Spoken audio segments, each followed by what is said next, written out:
Міне мынандай морозильникке келдік. Мына жерде морозильникте мындай болып тұр. Подача шығады, подача шығады да через конденсатор келеді. Подача былай қатты ыссы емес.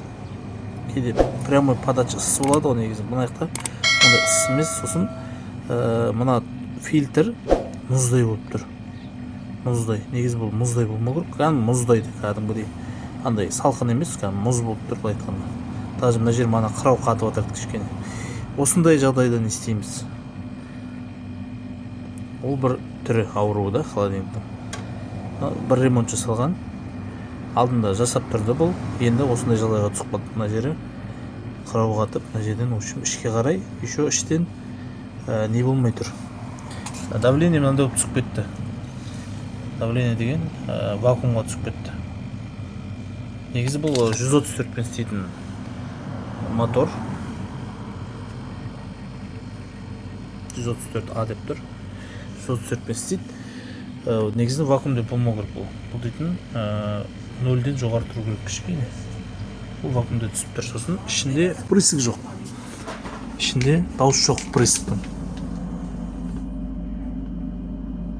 Вообще 0 впрыск жоқ. Бірақ алдында жасап кеткенімде ондай болды впрыск болды. Салқында тұрды. Енді осындай қайтадан шақырды, істемей қалды деп келсем осындай жағдай болып тұр. Өшер мұз қатып, мына радиатор, фильтр полный не толып тұр. Енді мен қазір оны фильтрді сындырып қарауым керек. Мына жерден мына фильтр забивать етіліп қалды ма? Соның бәрін тексеруім керек. Неден болып тұр? Полный қайта тексеріп, содан мен вывод шығарам. Ауруын тауым керек. Қазір ауруын таппай ештеңе істей алмайсың. Бірінші очередь ауруын табу керек. Неден болып тұрған. Бірақ алдын ала полный қосып, айтқанда мұқият қарау керек. Күту керек кішкене. Істеген қай жері қандай болып тұр, соның бәрін күту керек. Сол үшін күтіп отырмыз. Енді көзіміз жетті, что мына жер жаңа қырауланып тұрды.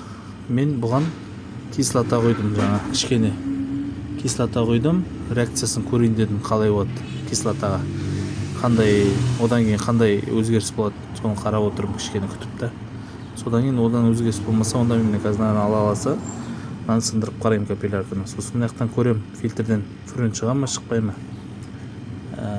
Жалпы система бітеліп қалса да вакуумға түсіп кетеді бір. Екіншіден системада утечка болып, ол тек подачада болса, егер подачада болса утечка осындай минусқа вакуумға түсіп кетеді. Ал обраткада болса, былай вакуумға түспейді негізінде. Ол да бір аккуратно, былай айтқанда мұқият қарау керек та, бұның қай жері қандай болып тұр. Сол үшін асықпау керек, былай айтқанда да, асықпай. Мына жер жайлап қатып жатыр. Мына жер қатып жатыр, жайлап не. Былай ұстаған кезде құттай слой, кішкене слой бар қыраудың. Жайлап не. Астың жағында уже мұз болып қатып жатыр міне. Мынау мұз. Мына жағына құттай жаңа конденсат бар, мына сыртынан конденсат жабысып отыр, сол астына капелька болып еріп жатыр да. Сол ерігені бұның мұз болып жиналып отыр да міне. Кішкентай болып. Яғни қайтадан сондай болып отыр, өзгеріс болып отқан жоқ жаңа кислотадан деген сөз ғой. Қайтадан қатып отыр мына жерде. Ол жалпы неден болуы мүмкін деген сияқты да. Неге мына жерден впрыск болып отыр ішінен? Соны тексеруіміз керек. Неге мына жер қатып отыр? Неге іші система қатпайды? Соны тексеруіміз керек. Соның бәрі тәжірибемен, біліммен, ерінбегеннен оны табасың ауруында. Егерде аннамындан, ютубтан бір-екі видео қарап алып, ондайдан табу мүмкін емес жалпы. Өкінішке орай. Сол үшін қазір дальше көреміз, иншалла. Міне мен қазір мынаны сындырып тастадым. Қарасам, мына жерден вообще 0. Мотордың даже үріп тұрған күші де шықпай тұр. Байқасаңыз. дауысы да жоқ. Вообще, короче, мына жерде нөл деп айтуға болады. Значит, полный забивать етіліп жатыр деген сөз ғой. Полный. Яғни проход жоқ, вообще бітеліп қалған каким-то образом. Мен мынаны сол үшін мына жерді кесіп қараймын. Мына жерді кесіп қараймын да, главное маған мотордың күші бар ма жоқ па соны тексеріп алуым керек. Енді бұл примерно жобасын жақындап келе жатыр, бұның несі ауруын табу да. Мынаны кестім. Значит, ол мына неден емес, капилляркадан емес, капиллярка сау деген сөз. Мына жақтан проблема болып тұр, мына жақтан шықпай тұр. Фреон да шықпай тұр, и плюс вообще воздух та шықпай тұр. Яғни, егер фреон жоқ болса ішінде, онда хотя воздух шығу керек та. Проблема фреоннан болса, утечка болса, онда хотя воздух шығу керек та мотордың. А бұл жерде ондай да болмай тұр да. Яғни, мына жерде көріп тұрсаңыз, ағарып жатыр да, ағарып жатыр. Камера ұстап тұрса, мына жер қарайып келеді, яғни жылығаннан кейін. Жылығанның несі, жалпы үстімде ағарып тұр. Бұл мұз қатып жатыр, мына жердің бәрі мұз қатып жатыр. Яғни мына жерден впрыск болып тұр осы жерлерден да. Яғни фреон шашырап тұр. Яғни құтта кішкене бір впрыск бар, содан қатып тұр. Осы фильтрде проблема болуы мүмкін. Фильтр новый жалпы. Бірақ ол новый деп андай сеніп қалмаңыз да. Болады ондай ауру. Сол үшін дәлше қараймыз. Қазір мына жерден кесіп қараймыз, Алла қаласа, содан кейін дәлше бізге моторды білу керек, қалай жасап тұр. Мотордың несі күші қалай, яғни компрессиясы қалай екен, оны қарауымыз керек. Бізге фильтр ол проблема емес, жалпы ауыстырып жібереміз егерде содан болса. Бірақ бірінші ауруын табу керек бізге, неден болып тұр. Ол постепенно жайлап біз бір шеттен қаралады ауру да. Сразу келіп айта алмайсың. Жалпы мына жерде міне қарасақ, ағарып кетті уже. Біраз ағарып кетті. Мен қазір мынаны ағарып кеткен бай тұрсын, мына жерден уже нелер тамп бастап жатыр. Яқтан дұрыс приск болмай жатыр міне. Енді май атқылап жатыр. Мотордың істеп жатқан дауысы, қиналып жатқан дауысы шығып жатыр. Яғни мотор деген уже айтқанда күші келмей жатыр, мана итеруге қиналып жатыр. Сол себептен бұл жерден сразу шешім шығарып, олай істей алмайсың да. Бәрін постепенно бір-бірін салыстыра отырып, басқа жердегі болған жағдайларға ойлап отырып, сөйтіп міне кестім. Мына жерден міне фреон атқылап жатыр, яғни мына жерден шықпай, яқтан атқылап жатыр.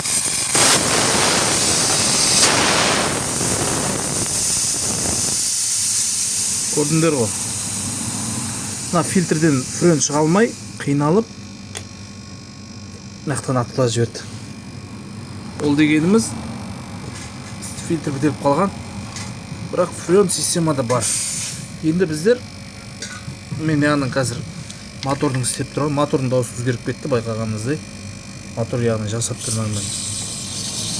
Енді мотордың компрессиясын тексеруім керек. Мотор қалай жасап тұр. Мотордың компрессиясын обраткасы всас ашық тұру керек. Нагнетание сол кезде үретім болады.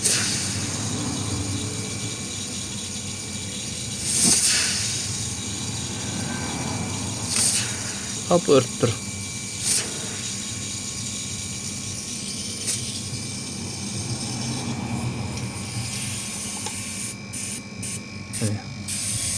Мына бізде переходник бәрі жалған тұр. Ашық қойдық. Всас сорт тұр. Нагнетание алып өріп тұр.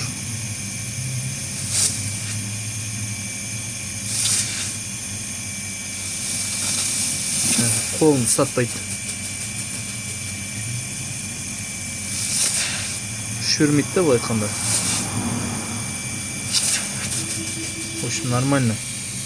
Так, мотор пока нормально. Енді біздер мынаны тексереміз. Қазір мынаны ашып қараймыз, не болып тұрған. Мынаны да. Сосын тексереміз, не болып тұрған.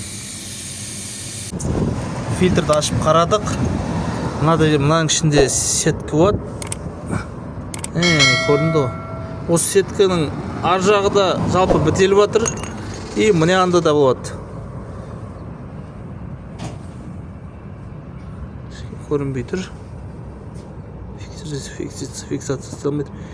Мына кішкентай капиллярканың басы көрініп тұр. Мына жағы да бітеліп жатыр.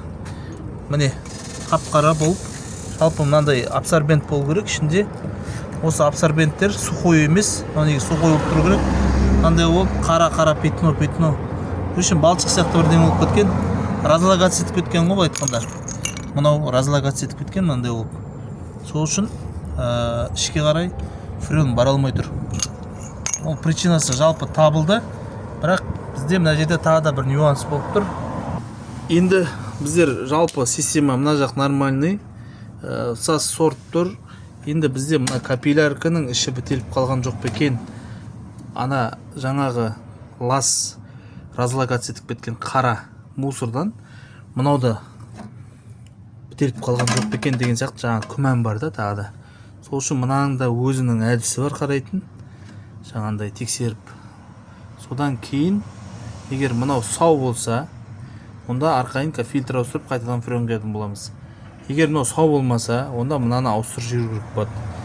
Ауыстырғанда тағы да бір нюанс, ішіндегі мына қай жерінен басталып, мынаның шеті жалғанып тұрған, соны іздеуіміз керек. Мынақта да болуы мүмкін, ол мынақта емес, мынақта болуы мүмкін. Жалпы көбінесе мынақта болады, жалпы или астында болады, басында осы жерден басталады да. Екеуің біреуінен болады. Мынақтардан басталып френ салқындайтын вообще кездескен жоқ жалпы маған. Астынан міне осы жерден басталады, сосын астынан басталатын бар или үстінен басталатын бар. Короче, осы екеуінің біреуін сол жерден басталады осы. Жаңа капиллярдың шеті. Сол үшін бәрін жайлап ерінбеу керек, бірақ ең үлкен сабыр керек. Любой нәрседе сабыр керек. Сабыр болмаса сен ештеңе істей алмайсың. Сабырың жоқ болса, адамда сабыр болмаса, біттің ғой, короче. Любой жерде шаруаң бітеді. Дымда істей алмайсың, шаруада істей алмайсың, адаммен де сөйлесе алмайсың. Вообще өмір сүре алмайсың ғой, сабырың болмаса. Сол үшін сабыр болу керек. Өте қатты сабыр болса, жақсы тез үйреніп кетесің. Сабырың жоқ болса, короче, хабарласпасаң болады, короче. Міне қарап отырсақ, мен қазір давление бердім. Давление берген басынан айтайыншы, обраткасы, мына капилляркамен мына обраткасы деп айтамыз. Мына қайтадан қайтып келетін френ обратка трубасын екеуі, мына ажағы жалпы екеуі қосылып тұрған бір труба деп айтайыншы. Бір система осы кішкентаймен мына үлкен обраткасы да. Сол үшін біздер мынаны қазір жалпы бітелмеген бұл, міне мусор шығып жатыр, бірақ қап-қара болып. Бұны тазалау керек, бірақ бұны қайтадан осылай сваркілеп қайтадан істеп жүруге болмайды. Мынаяқтан біздер давление бердік. Осы трубаның бойы бұл испарение болатын, испарация ететін жағы болған соң, испаритель деп айтамыз. Бұл екеуі бір система. Сосын мына жағынан біздер үрсек, давление беріп, мынандай атмосфера беріп отырық, жалпы жаңа одан да көп еді, жалпы 15-ке дейін беріп едік. Жайлап түсіп жатыр, себебі мына жағы ашық қой, воздух мынаяқтан шығып жатыр. Бірақ біздер оны не үшін істеп жатырық? Біріншіден бұның система бітелді ма, бітелген жоқ па, сол біріншіден. Екіншіден бұның іші мусор ма или таза ма, сол екіншіден да. Енді біздер көзіміз жетті бітелмегеніне, бірақ іші мусор. Яғни бұның система тазалау керек деген сөз. Оны әртүрлі жолдармен тазалаймыз, кислотамен тазалаймыз. Енді әртүрлі өзінің холодильниктер әртүрлі өзінің несімен, өзіне ыңғайлы жолымен, тәжірибеден сондаймен тазалайды жалпы. Кислотамен тазалауға да болады, жаңағыдай әртүрлі жолдармен тазалауға болады үшін. Бірақ тазалау керек, обязательно мынандай болып, мусормен қайтадан пайкілеп жіберіп, система осындай мусор болмау керек. Енді біздердің жайлап көзіміз ашылып, жалпы жұмыстарымыз прозрачный болып бастады. Яғни бұл неден болып тұрғаны бәрі жайлап ашылып жатыр деген сөз ғой. Ауруын табудың. Бұл енді өзіңіз көріп отырсыз, бұл оңай емес, былай айтқанда тек жаңағыдай стералка жөндеп жүредім. Холодильникті қосымша жөндеп кетейін деп едім деген зат сияқты болмайды бұл. Стиралка деген ол өз алдына бөлек зат. Мынау бөлек зат, короче. Бұл қиындау. Ең қиыны холодильник қой. Ең требование, жаңағыдай востребованный не осы холодильник болғаннан кейін бұны кондиционерден де қиын бұл. Кондиционердің системасы бәрі бірдей болғанмен, бірақ кондиционерден де қиын, бұның аурулары әртүрлі болады. Жалпы біздер кондиционермен де айналысамыз. Кондиционерді бірінші үйрендік, кейін холодильник үйрендік. Холодильник деген өте қиын кондиционерге қарағанда. кондиционер оңай үшін айтқанда екінің бірін істей беруге болады, мынаның бірі екінің бірі істей алмайды. Сол үшін бұған өте жаңағындай білім керек, тәжірибеден. Сосын бұл білім мен сабырлық керек, табандылық керек, опыт керек деген сияқты. Соны жайлап осыны тазалаймыз, алла қаласа. Сосын қайтадан бәрін жинаймыз, жинап біздер мынаны тексердік. Бұдан қара мусор шыққан жоқ, мынадан шығып жатыр. Бұл жалпы мусор қайдан шығады деген сөз. Системада болуы мүмкін, біріншіден. Екіншіден, бұрынғы мотор кеткен, мотор бүлдіріп кеткен болуы мүмкін. Сосын мына астында май болады, мотордың астында май болады. Сол май бұны холодильник болсын, көп бір жерден бір жерге қозғап, резко қосып жіберсең, сол кезде системаның майы, мотордың астынан май системаға көтеріліп кетеді. Көтеріліп кеткеннен кейін мынаның ішіне барып бітеледі, кішкентай болады. Тесік қой жалпы, мынаның іші дейтін кішкентай болып. Сол тесік бітеп тастайды. Содан кейін барып ол жаңағындай бітеп тастағаннан кейін мотор қатты күшпен итере береді. Сосын қызады мотор деген. Мотор қызғаннан кейін ол майдың цветі мынандай болып кетеді. Соның бәрінің кесірінен осылай болады. В общем, қазір алла қаласа мынаны тазалаймыз. Тазалап болғаннан кейін не істейміз? Қайтадан полный жинаймыз, яғни новый фильтр саламыз. Манағы фильтрді қайтадан салмаймыз. Көрдіңіз ғой қалай болған. Бушный фильтрді ешқашанда салуға болмайды. Содан кейін фильтрді обязательно ауыстыру керек әрбір ремонтта. Әрбір ремонтта ауыстырмасаң, ол өзіңе зиян болады, осындай последствия алып келеді. Егер де сен айтқанда ұятың бар холодильщик болсаң, онда сен қайтадан екі жұмыс жасайсың да, барып обязательно барасың да, енді ұятың болса. Ал ұятсыз болсаң, онда сен бармай, сөйтіп қашып әр жерде, сөйтіп жаман атақ болып, ең артында холодильникті қойып кетесің. Сол үшін бір жасаған кезде жақсылап тұрып жасау керек. Мынаны енді біздер клиентті кінәламаймыз, яғни сен беткен шығарсың, сөйткен шығарсың деп біздер ауруын табамыз біріншіден, неден екен. Сосын уже біздерде өзіміз, ол холодильниктің өзі айтып тұр, қалай оны пайдаланған екен, яғни қалай кетіп қалған. Біздер бірақ новый фильтр салдық, жаңағы 20 граммдық новый фильтрін ауыстырған болатынмын алдында. Содан кейін осындай жағдайға келіп тұр. Енді біздер жалпы қазір істейміз, алла қаласа. Содан кейін көреміз результатында қалай болатынын. Алдағы видеода алла қаласа көресіз. Жаңағын тазалап алдық системасын. Жаңа мусордың бәрі түсті, максимальный. Сосын фильтр, новый фильтр, қайтадан новый фильтр бәрін пайкіледік орнына. Енді қазір вакуум етіп отырық. Ішіндегі ауасын шығарып отырық. Полный вакуум болғаннан кейін фреон құйып, қайтадан іске қосамыз. Сол бұйырса, тағы да результатын көреміз. Енді последний қазір результатына азғантай уақыт қалды. Бізге іштен впрысктың дауыс шықса, уже ол да бір жеміс қой. Яғни система таза, бәрі нормально. Ішінен фреонның келіп жатқан дауыс шықса, оның өзі бір уже жемістің бастамасы деп айтамыз.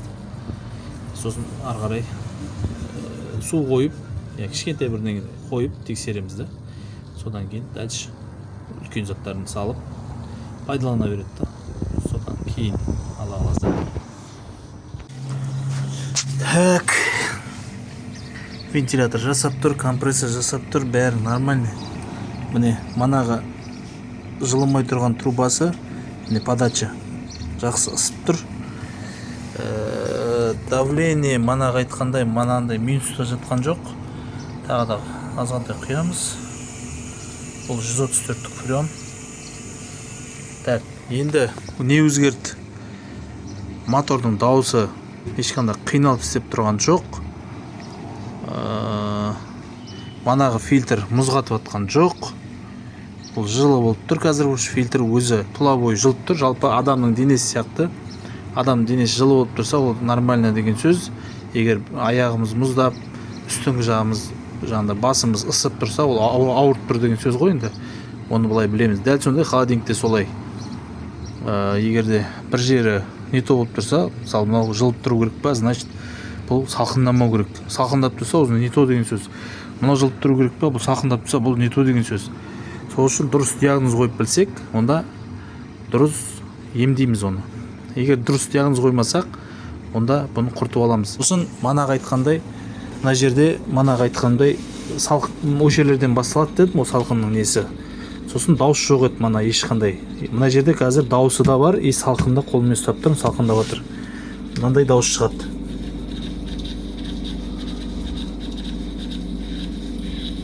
Мына дауыс деген фреонның мынақа келіп шашырап жатыр деген сөз, яғни жақсы бұл дейтін, жақсы деген сөз. Признак. Жақсы признак та салқындап жатыр. Бұлай круговой айналады, жалпы круговой айналады да, астында болмайды, жалпы көбінесе болмайды, 99%. Кейбір морозильниктерде кездеседі, астында да болады, ол зиян, жалпы қате бұл негізі. Не болмау керек, негізі астында болмаған жақсы. Себебі үстіне ет лақтырады, тағы бірдеңе лақтырады, сүйектер кіріп кетіп тесіп жібереді. Жалпы мынаяқтарға көбінесе тимейді ғой, ал мына астына обязательно тиеді да. Көбінесе астары тесіліп жатады. Негізінде заводта осылай істемеген жақсырақ болады морозильниктер жалпы жасайтындарға. Құлақ қағыз. Мынау салқындап жатыр, міне ағарып жатыр, бір шеті ағарып, көрініп тұр, ағарып жатыр, ол салқындап жатыр деген сөз. Так, енді түйінді деген, мысалға мана көрдіңіздер қандай көп жұмыс жасалды, көп тексерілді, әрбір системасын, әрбір затын отдельно тексердім. Неге десең, оны бәрін отдельно тексермесең, ауруын табу қиын болады. Сол үшін егерде сіз бірінші болып барсаңыз, я болмаса істеп кеткен жеріңізде осындай қайтадан қайталанатын болса, онда сіз ерінбей қайтадан бәрін тексеріп шығу керексіз. Былай айтқанда сабырлықты өте қатты талап етеді. Өзіңіз көргендей, мен сізге манадан бері айтып отқандай, сабырлықты өте күшті талап етеді. Манадан бері отырым 2 сағаттай болған шығар, 2 сағат, 3 сағат па. Сол үшін ерінбеу керек. Бұл маған үлкен тәжірибе жинадым осыдан. Жалпы бұрыннан да жалпы тәжірибемнің несінде бар ғой, бірақ сізге бір сабақ болсын айтып жатырмын. Бұдан не түйіндедік деген сияқты. Бұл жерде үлкен тәжірибе алдық, білім қонды. Сосын әрбір қиындықтан кейін жеңілдік келетініне одан сайын сендік. Яғни біздер енді оны Құраннан білеміз. Құранда Аллах Тағала айтады, әрбір қиыншылықтан кейін жеңілдік бар дейді. Соған біз сене отырып, әрбір қиыншылықтан кейін жеңілдік бар екен сенеміз да. Сол үшін біз әрбір затты, әрбір нәрсені сабыр қылуға тырысамыз. Содан біздер жемісін көріп, оны біз бірінші рет емес, уже бірнеше рет жемісін көріп жүрміз. Сол үшін сізге де айтарым, сабыр деген өте керек бұл холодильщик болу үшін. Сосын ерінбеу керек, ерінбей бұның бәрін істеу. Содан кейін жемісін жейміз да. Яғни бұндайды негізінде көп холодильщиктер бұндайға не істей бермейді, жаңағыдай шыдай бермейді. Оғанда көп нелер болды. Келеді, осылай бір рет жасайды жеңіл жұмысын, одан кейін тағы да шақырса олар не істейді? Келеді да клиентке дұрыс емес информация айтады. Яғни сіздің морозильнигіңізді лақтырыңыз, яғни бұл сапасы жаман морозильник, бұларды қазір заводта дұрыс емес шығарып жатыр деген сияқты әртүрлі өзінің жұмысын ақтап, ақшасын қайтып бермеу бабында сөйтіп клиентке дұрыс емес информация беріп, яғни адастырып клиентті. Сосын клиентке ол үлкен зұлымдық жасап атқан, себебі ол дұрыс емес нәрсе айтып атқаны. Сол үшін егер холодильщик болсаңдар, осындай нәрселерді сіздер қайталамау керексіздер. Клиентке барып істей алмасаңыз, ақшасын қайтып беріп, клиенттен бір ауыз кешірім сұрап, жасалмағаныңыз екеніне, біліміңіз жетпей тұрғанына кешірім сұрап, клиентке ақшасын қайтып берсеңіз, сіз Алланың алдында да, адамның алдында да арыңыз таза болады. Ал егер сіз оны 1 жылдан кейін, 2 жылдан кейін өзіңіз білім жинап, яғни тәжірибеңіз күшейгеннен кейін қайтадан жасап кете бересіздер. Ол ешқандай проблема емес. Білмеймін деп айту ол проблема емес. Проблема қашан? Өтірік информация айтып, алдап клиентті, мысалы. Ондай көп кездеседі маған. Мен жалпы қалада тұрам, қалада жұмыс жасаймын, көбіне қалада тұрамыз да. Ауылдық жерлерде холодильщиктер айтады, қаланың холодильщиктерін шақырма, олар келгеніне ақша сұрайды, кеткеніне ақша сұрайды. Сол сияқты информацияларды айтады да, өзінің істей алмаған жұмысын жасыру бабында осындай іс-әрекеттер жасап, ол жалпы күнә қосымша ол клиентке зұлымдық қылып жатыр, зұлымдық келтіріп жатыр, ущерб келтіріп жатыр. Сол үшін егер де көріп отырған адамдар болса, онда сіз холодильщик шақырсаңыз, я болмаса сол холодильщиктерге күніңіз түссе, нақты оның тәжірибесіне, оның білімділігіне көз жеткізіңіздер. Отзыв сұраңыздар. Яғни бұл холодильщикті танисыздар ма деген сияқты, жақсы жасай ма деген сияқты, сондай жаман жағы қалай, жақсы жағы қалай деген сияқты, сондай адам қатесіз болмайды. Ол 100% сенеміз. Адам деген қателеседі, адам деген мысалға істей алмауы мүмкін, білімі жетпеуі мүмкін, бірақ ол заттарды да не істеуге болады, қателессең кеш. Так, кішкене тағы да азмас фреондарымыз доливка жасап, осылай қарап отырамыз қасында. Фреонның несі нормасын құямыз, көп құймаймыз, аз құймаймыз. Өзінің нормасы бар, құятын, соны құямыз. Егер де көп құйып жіберсек, мынандай обратный трубасы қатты қырауға толып кетеді. Егер аз құйсақ, яғни холод набирать ете алмайды жөнді. Так, бізде мына жерде тексереміз. Мына қазір міне түсіп келе жатыр, ішіндегі салқынның температурасы жайлап түсіп келе жатыр көз алдыңызда. Осылай бір көз алдыңызда просто видеоға түсіріп жіберейін деп едім, салқындап жатқанын. Яғни бұл жерде результат осылай, Аллаға шүкір, жаңағы істеген нәрселеріміздің жемісі деп айтуға болады. Яғни жалпы әр затты біліммен істесек, ол қиын емес негізі. Қиыншылық кездеседі, бірақ біліммен істеп жатсақ, онда ол қиыншылықтан кейін жеңілдік келетініне нақты сеніңіздер. Иншалла бәрі жақсы болады. Главное, қиыншылыққа шыдап беру керек. Өмір ондай оңай емес.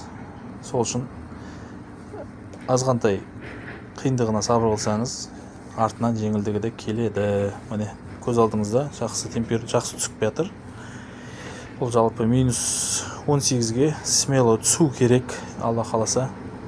Бұл қазір жаңа салған бойымет термометр түсіп келе жатыр.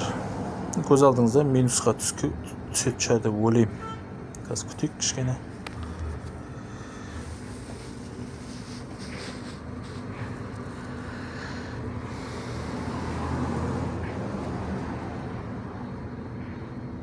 Ішіне жалпы қазір су салып кетеміз, любой азғандай көлемде. Соның қатқанша бұл осы жерде тест өтеді, тестовый режим.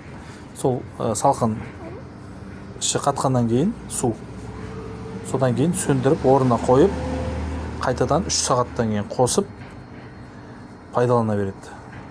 Жалпы холодильниктерді, морозильниктерді былай орнынан қозғаған кезде сразу қосып пайдалануға тыйым салады да. Неге десең, системасында май көтеріліп кетеді, системасында манаға мотордағы май айтқан. Сосын ондай істемейміз. Өзінің ережелері бар, пайдалану ережелері, соларды біздер енді жалпы қазақтар ондай кітап оқуға ондай қатты емеспіз ғой. Сол себепті көбінесе адамдардың пайдаланылмағанынан бұзылып жатады жалпы холодильниктер. Соған жалпы ол енді кітаптың бәрін оқу шарт емес. Просто холодильщиктердің осындай ескертулерін сәл құлақ асты не істеп жүрсіңдер, болды. Ол жалпы ондай пайдалану, ондай қатты қиындық тудырмайды. Бір-екі үлкен зиян келтіретін ережелері бар. Егер соны соблюдать етпесеңдер, ұстанбасаңдар. А так былай қатты қиын емес. +2. Сол минусқа түсе ма деп күтіп тұрмыз. Минусқа бір түскен көріп, сонымен видеоны жабамыз. Сонымен вообще видеоны бітіреміз, Алла қаласа.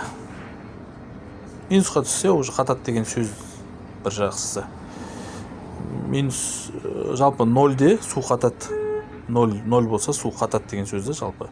Бірақ бізге енді ол 0 жетпейді, минус 18 болу керек. соның ішінде жалпы соктар тұрады, магазиннің заты ғой. Сол сияқты. Міне жалпы 0-ге түсті почти. Азғандай қалды.